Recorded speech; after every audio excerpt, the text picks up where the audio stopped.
Assalamualaikum warahmatullahi wabarakatuh. Apa kabar semua teman-teman? Jumpa lagi ya bersama kami di channel Kang Teknik. Di video kali ini kita bertemu dengan mesin cuci Samsung dan di sini udah diganti modul ya, modul yang universal. Nah, untuk kerusakannya mesin cuci ini tidak bisa beroperasi ya, namun untuk pada bagian tombol-tombolnya itu berfungsi semua untuk pengisian air dan yang lain-lain berfungsi semua ya. Cuman pada saat proses pencucian ataupun mencuci ya, itu dia tidak bisa beroperasi.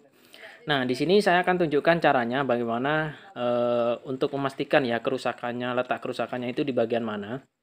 Nah, karena di bagian pencuci tidak mau hidup ya. Nah, di sini untuk water inletnya dia menyala, artinya suplai air sudah masuk. Artinya untuk suplai airnya itu nggak ada masalah ya. Karena kalau misalkan suplainya yang bermasalah, mesin cuci ini tidak mau berputar ya. Nah, selanjutnya untuk memastikan dinamo berputar tidaknya, kita langsung proses spin ya. Nah, ini sama juga teman-teman. Kalau misalkan pada saat proses spin dia itu mau berputar, artinya tidak ada kerusakan ya pada bagian dinamo. Beda lagi kalau misalkan dua-duanya itu tidak berputar. Nah, itu maka bisa kita pastikan di bagian dinamo yang bermasalah. Jadi kalian nggak perlu ganti seperti tambahan apa namanya water inlet ataupun water level ya. Nah, yang perlu kalian cek pada bagian dinamonya saja. Nah, di sini setelah saya coba di bagian pengering, karena ini modul universal ya, mungkin agak lama. Kita akan tunggu prosesnya. Nah, selanjutnya ada tambahan lagi teman-teman. Kalau misalkan pada saat proses pengering ini tidak mau putar, kalian bisa cek ya pada bagian soketan ini.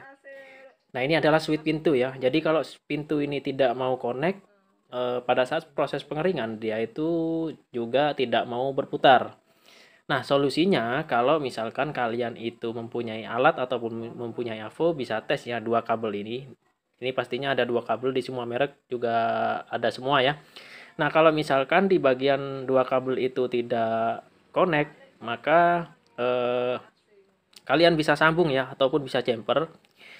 Nah, itu nggak ada masalah, tidak akan terjadi nge-shot atau yang lain-lain. Karena ini switch pintu ini modelnya seperti saklar ya. Jadi kalau misalkan dia terhubung, maka dia akan berputar ya pengeringnya. Kalau misalkan dia tidak terhubung, dia itu tidak mau berputar. Nah, ini sudah saya cek untuk di bagian switch pintunya aman dan maka bisa kita pastikan ada kerusakan di bagian dinamonya. Jadi yang perlu kalian cek di bagian dinamonya. Nah, kalian bisa lepas dulu untuk timing belnya atau fan belnya. Nah, di sini untuk putarannya masih bagus ya, karena jarang sekali untuk dinamo yang satu tabung seperti ini tuh rusak ya. Namun kita coba cek aja apakah dinamo ini rusak atau tidak. Nah, kalian bisa lepas ya di bagian sekun 3 ini.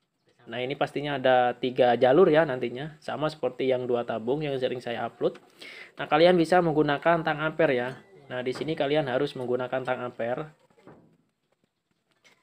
Nah, seperti biasa, seperti dinamo-dinamo lainnya, kalian bisa hubungkan antara satu dengan yang lain. Dan kebetulan untuk di bagian tengahnya ini itu tidak terhubung ya. Dia dihubungkan ke kanan maupun ke kiri, dia tidak mau nyambung. Artinya terjadi kemungkinan besar ada spool yang putus. Nah, kalau misalkan jalur yang tengah ini biasanya itu di bagian overload ya. Jadi di dalam dinamo itu ada yang namanya overload. Nah, jadi kalau misalkan dinamo ini panas, overload itu akan mati ya. Nah, kadang juga overloadnya itu rusak. Meskipun tidak terlalu panas, dia rusak ya. Nantinya kalau misalkan sudah dingin kembali, dia akan connect kembali ya. Overload ini sama seperti ini teman-teman. Overloadnya kulkas. Jadi kalau dia itu putus, nanti kalau sudah dingin dia bakalan nyambung kembali. Jadi nggak perlu khawatir. Jadi nggak perlu langsung ganti ya. Nah, kalau misalkan nggak nyambung seperti ini, dia itu udah nggak mau menyambung seperti ini. Nah, kalian perlu diganti ya. Beda lagi kalau misalkan sudah dingin dia itu menyambung, nah itu nggak perlu diganti. Nah, ini karena kebetulan saya coba sebentar aja dia tidak mau berputar ya, padahal tidak beroperasi sama sekali untuk dinamonya, jadi nggak ada panas sama sekali untuk di bagian dinamo. Nah, selanjutnya kita akan lepas. Nah, kalian bisa lepas seperti ini ya dinamonya. Nah, untuk bautnya ini kebanyakan sama teman-teman, menggunakan kunci 13 ya, ada 2 baut. Oke teman-teman, berarti ini udah fix ya, kerusakannya itu ada di bagian dinamo karena tadi saya cek menggunakan AVO itu ada salah satu spool yang putus. Nah, untuk video cara memperbaiki dinamonya saya akan upload di next video ya. Jika kalian ada yang perlu ditanyakan ataupun yang lain-lain ya, ada yang perlu ditanyakan silahkan tinggalkan komentar di bawah. Insya Allah nanti saya akan bantu jawab. Jangan lupa dukung channel kami dengan cara tekan tombol like-nya dan juga subscribe-nya. Wassalamualaikum warahmatullahi wabarakatuh.